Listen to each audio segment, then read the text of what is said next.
이에 백성이 이스라엘을 치러 들로 나가서 에브라임 수풀에서 싸우더니 거기서 이스라엘 백성이 다윗의 부하들에게 패하매 그날 그곳에서 전사자가 많아 2만 명에 이르렀고 그 땅에서 사면으로 퍼져 싸웠으므로 그날의 수풀에서 죽은 자가 칼에 죽은 자보다 많았더라. 우리는 다 자식으로 이 세상에 태어나서 부모로서의 삶을 또 살아갑니다. 그래서 우리가 자녀일 때 흔히 듣는 말이 이런 말이 있죠. 너도 커서 자녀를 낳아봐라. 너 닮은 놈을 낳아봐라 하는 말을 듣습니다. 또 하셨지요. 자기가 직접 경험해 보지 못하면 부모의 마음을 알 수 없다는 어떤 그런 말의 뜻이 있겠습니다. 마찬가지입니다. 또 우리가 부모가 되었을 때는 어떻습니까? 자식 자랑은 돈 주고도 해야 된다고 그렇게 많은 시간을 소요를 하지만 자식이 어떤 삶을 살아가면서 뭔가 힘들고 어려운 이야기를 해도 그 이야기로도 오랜 시간을 보낸 만큼 자식에 대한 할 말은 차고도 넘칩니다. 이 부모를 향한 자식의 마음, 우리가 하나님이 우리를 사랑하시는 그 마음과 조금은 비유할 수 있겠지만 하나님의 사랑은 그것과도 비교할 수만큼 없는 그런 사랑이시죠.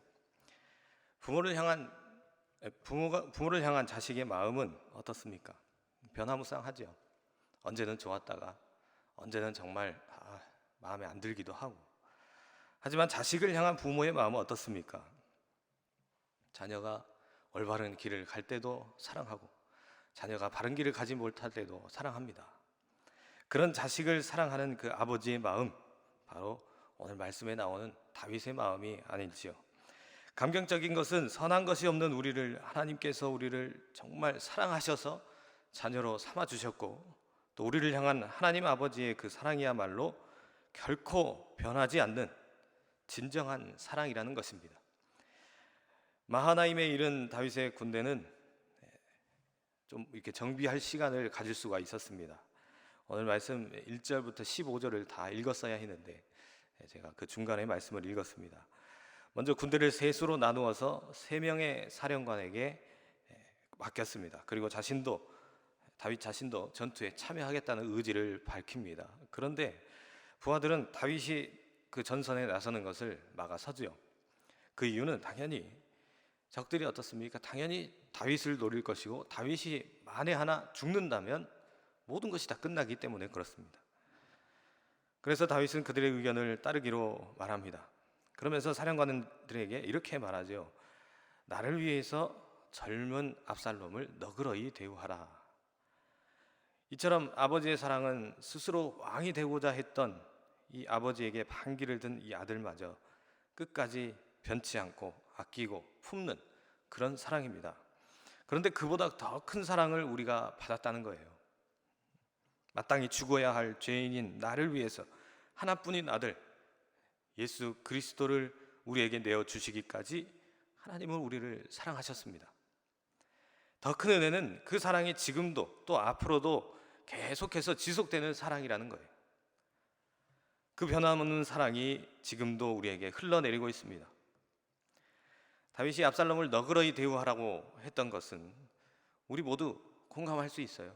자식을 다 사랑하기 때문에. 우리도 육신의 자녀들을 다 그렇게 대하기 때문에 그렇습니다. 그런데 우리를 향한 하나님의 그 무한하신 사랑은 우리가 100% 공감할 수가 없습니다. 그 사랑의 깊이와 넓이가 어떠한지 알아가는 그 과정이 바로 우리의 신앙생활입니다.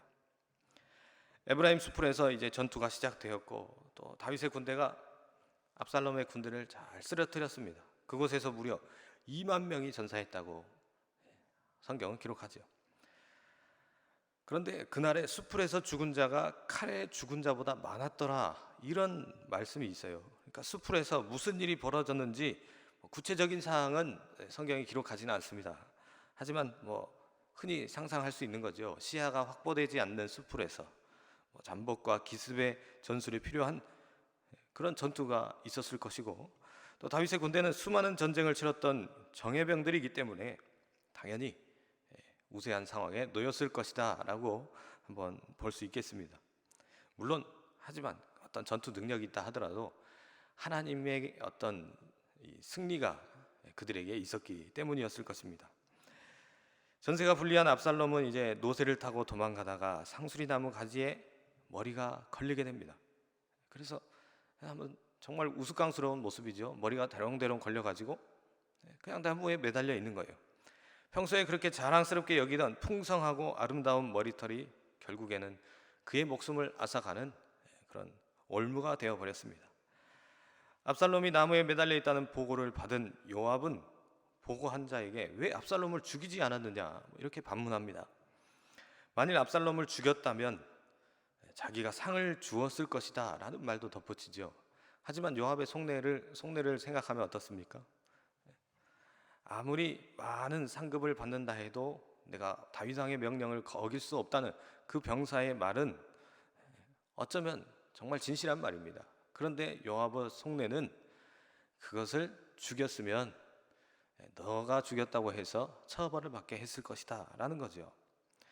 그렇게 했다면 오히려 요압의 어떤 손을 더럽히지 않았을 수도 있었겠습니다만 결국에는 요압은 사람들을 데리고 가서 이제 압살롬을 죽이게 되죠.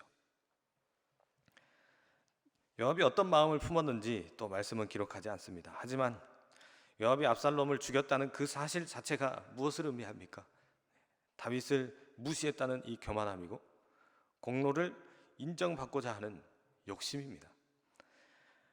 오늘 말씀이 있는 이 단락의 결과가 참 재밌습니다. 압살롬은 교만해서 자신의 욕망을 펼치면서 반역을 감행했습니다. 그런 압살롬은 요압의 손에 죽게 되는데 요압은 압살롬과 동일하게 교만해서 자신의 욕망대로 압살롬을 죽이게 됩니다. 교만은 과도한 자존감으로 자기를 부적절하게 높이는 죄입니다. 중세 이탈리아 신학자 토마스 아퀴나스는 교만은 모든 죄의 어머니라고 했습니다. 또 문학가이자 기독교 변증가였던 C.S. 루이스도 교만은 모든 죄악의 뿌리가 되는 죄라고 했습니다. 창세기에 나오는 아담과 하와가 왜 선악과를 먹게 되었을까요? 우리가 잘 알다시피 그들은 하나님과 같이 된다는 그 말에 그들의 마음이 움직였습니다. 결국 하나님처럼 되고자 했던 그 교만함 때문에 선악과를 먹게 되지요. 교만을 경계하라는 말씀은 성경에 아주 자주 등장하는 말씀입니다. 교만의 끝은 결국 패망입니다.